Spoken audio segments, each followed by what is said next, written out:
music business, I use the arts as a way of doing that. I built a facility in Newark, New Jersey, on one of the worst blocks of Newark, 9,000 square feet of goodness with a recording studio, radio station, videography, photography, graphic arts, all of those things that, use as incentives to keep them off the street, teach them some things so that they can, grow with their families and learn not to, be part of the problem, but be part of the solution. And now I'm getting back to my music, which, I get a little feedback. Oh, you're good. You're good. It's just Okay. Skype. You're good. We are all here, by the way. So Dan, Okay. Dan, IQ's here. Start us out here. I'll have Dan ask some questions, and we'll go to IQ.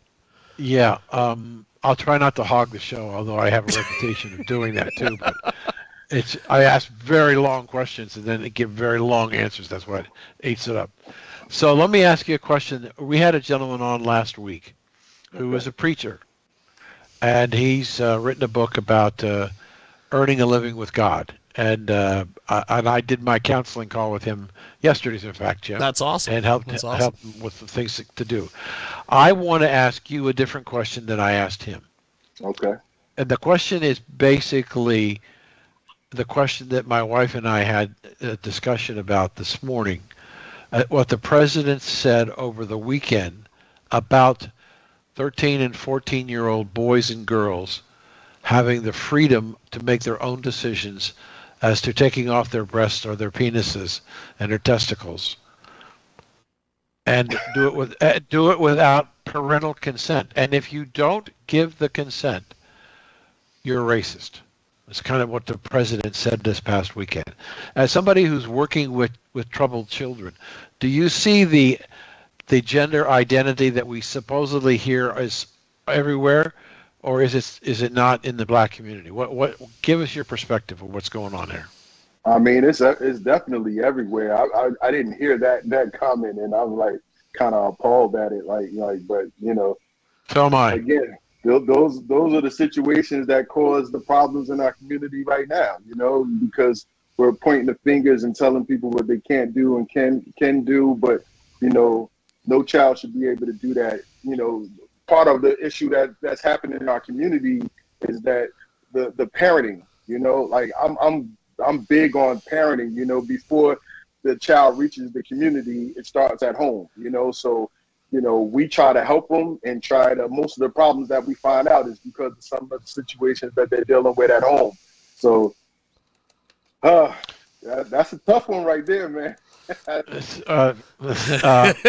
Thanks for coming and taking the fire there, Mr. Hub. I wasn't prepared for that one, bro. The other thing is, I wanted to ask you,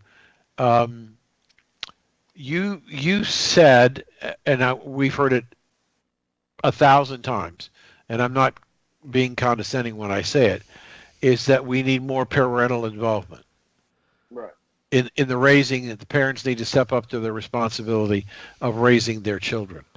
But in this particular issue, it appears, no matter how good a parent you're trying to be, the government wants to say, you have no say. That's too much power. That's too much power given to somebody to be able to dictate for your child. That's just crazy. It behooves me to think that they would even think of saying something like that publicly. But not only are they saying it publicly, that if you don't allow it, if you don't support it, you are racist. Yeah, you're racist and you're prejudiced against gay people. And I'm just curious. Now, if I heard you correctly, sir, you're from Newark? Newark, New Jersey, yes. Well, I spent 37 years in Chatham, New Jersey. God bless you. About 15, 20 minutes away from me. I know. And I used to go into Newark and take the PATH train into New York City when I worked on Wall Street. Has Newark gotten any better, or is it worse?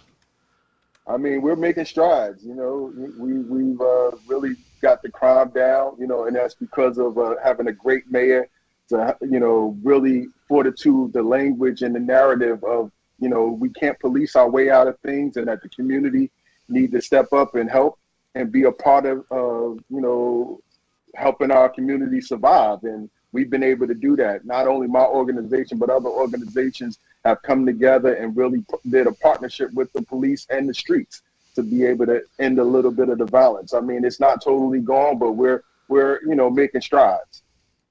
So, Jim, I want to ask him one more question, then we can turn it over to IQ. Yeah. So, I write commentary on a rotating basis for about 35 blogs across the country. Mm-hmm. And one of the things that I've probably written more about is the defunding of the police. Mm-hmm. And as I've interviewed people all over the country, especially black people, the black people don't want to defund the police. They want police in their neighborhoods. They want the right kind of police, but they want policing in their neighborhoods. And I asked, and I'm going to ask you the question. We saw recently in Philadelphia where a gang of black kids ransacked a Wawa store. And we've seen them all over the country where they go into high goods stores and jewelry departments and break the cases and just steal everything. How do you put that genie back in the bottle going forward? I mean, you gotta think about what's going on. Most of the time, what you see is maladaptive ways of how they respond to something that's going on that's never been answered. Like our young people, unfortunately, need some. We definitely need some healing, and if you're not in the spirit, offer some of those things and ask some of the questions, right? Being trauma-informed, trained, and realizing that something may have happened even if it didn't. If they're doing that in a store like that, something happened before then. Most of the time, they become the perpetrators because of some victimization that has happened before them. I'm not giving nobody a pass. I just believe that some of the young people that I work with that have made some really bad decisions, right? When you peel back some of the layers, you realize that there's some things that should have been addressed way earlier that would have prevented them from being in that position in the first place. And we got to do a better job at coming together and having a shared safety strategy on how we attack that. Thank you, sir. IQ? IQ, do you have any questions for Mr. Hubb? The name of your name, Al-Tariq, it's an Arabic meaning. Almighty cometh by night, yes. Piercing star. Well, so you mean the star? Yeah, piercing star. Who knew? Well, in Arabic, it's Venus, by the way. Ah, look at that. So you learn it's something Venus. new every day. Yeah. No, because there is a third meaning. Al-Tariq, which spells with a longer R-E-E-K, means the path. It means the path. So both ways, you're on the right direction. Wow, beautiful. I love it. I love it. You learn something new every day there, Mr. Hubb. Yes, definitely. Mr. Hub stands for help us become better. Now I can light a pathway for them to do that as well. Correct. Yeah. No, congratulations. No, because I read your story. James sent it to me. And I was amazed, Al-Tariq, because it has two meanings, or three meanings, in fact. The pathway, Venus, and the one who knocks at the door. So all three of them are relevant in your case. Ah, thank you, man. I needed that. Okay, I'm glad you're happy. That makes a change. Yes. So, but what you said go ahead, IQ. Well, James knows that because I've repeatedly said it on his show. The building brick of any nation is the family. Yes. And the minute you destroy the family, you destroy the nation. Right. Joe Biden is destroying the family and is destroying the nation as we speak. And my advice to the African Americans and all Americans is come November 8th, show him the way out. Yeah, that's a very harsh statement. I can't even believe he said that, but wow. I'm still amazed. Look, I am outsider looking in. I love America. I love Americans. I live in Europe. I come from Iraq, Middle East. Mm-hmm. So I have a huge background, very diversified, from complete dictatorship to democracy to republicanism. And I don't miss my words. I don't give a damn if the other person doesn't like it. They can stop it. I like you, brother. I like you. God bless you. I'm so glad we're getting on, really. One of IQ's favorite sayings is, if somebody's doing the wrong thing, just take them outside and shoot them. They think I'm crazy, honestly. No, They I'm not. think I am a certified victim advocate, so I don't want to give credence to that.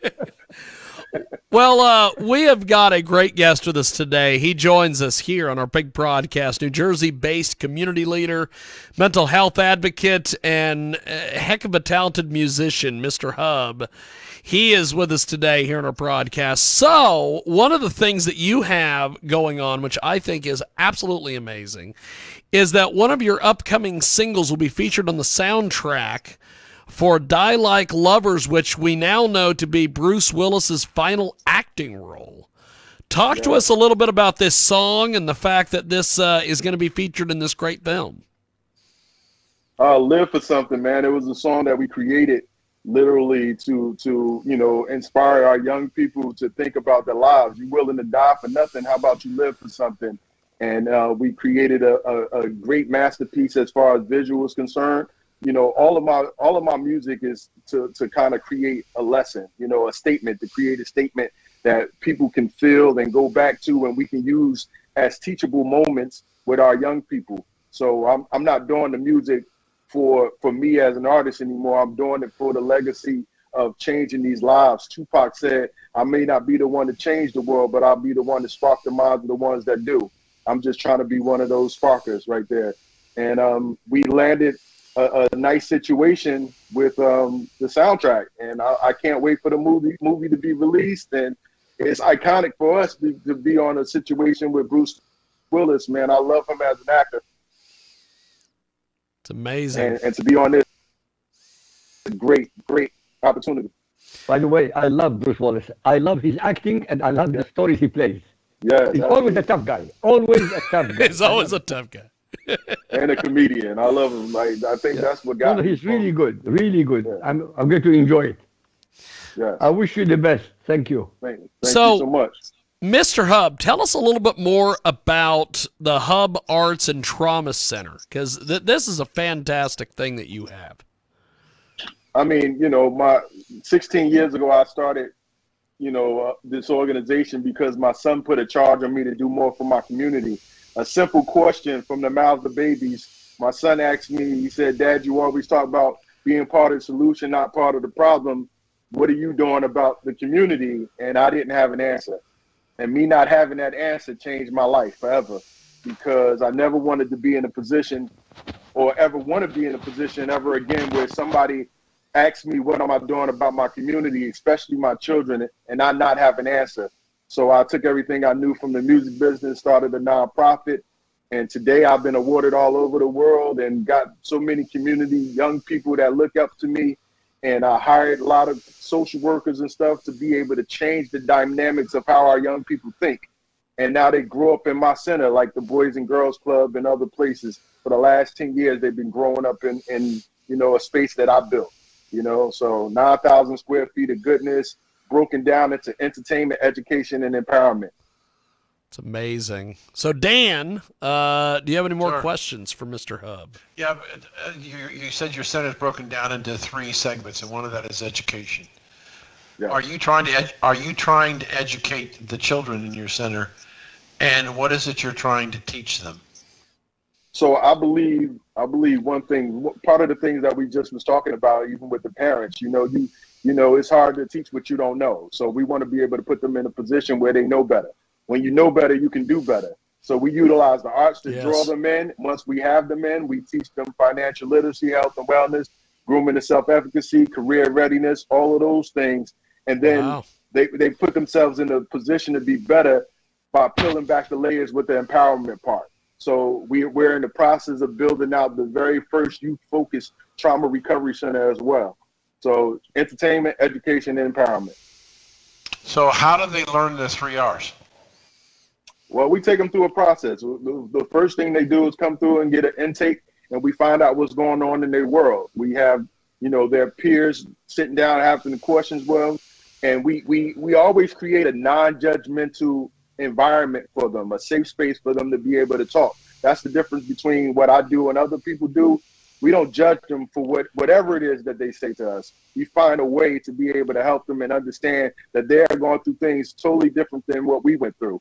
And because of that, the music, the videography, the photography, those are the things that attract them in. Once we got them in, you do something for me, I do something for you. So most of the times they want to do something with the music or the videography or the radio station or one of those things, and no problem doing that. But if you do that, you need to do something for me. And most of the time, that's something with the education or peeling back the layers so that they can be the best version of themselves. That's fantastic. Terrific. Thank you, sir. That is fantastic. So, what do you think of just some of the different political issues that are going on, like, these midterm elections that are coming up? What do you, some of these people, whether it's Democrats or Republicans, they get up there, and I'm like, is this the best we have? Like, are you out of your mind? Mr. Hub, what do you think about some of this stuff? I think he might have froze. I think his Skype froze. Well, he'll be back. It's Skype. He'll be back. Dan, are you still with us, my friend? Or maybe my Skype froze. I think that's what happened. My Skype froze. So what I'll do, I don't know why this happens. It happens every once in a while. My Skype freezes, and then I've got to go back in, and then I've got to rejoin the call. I don't know why this happens, but it does. So we are going to do this. Let's do this.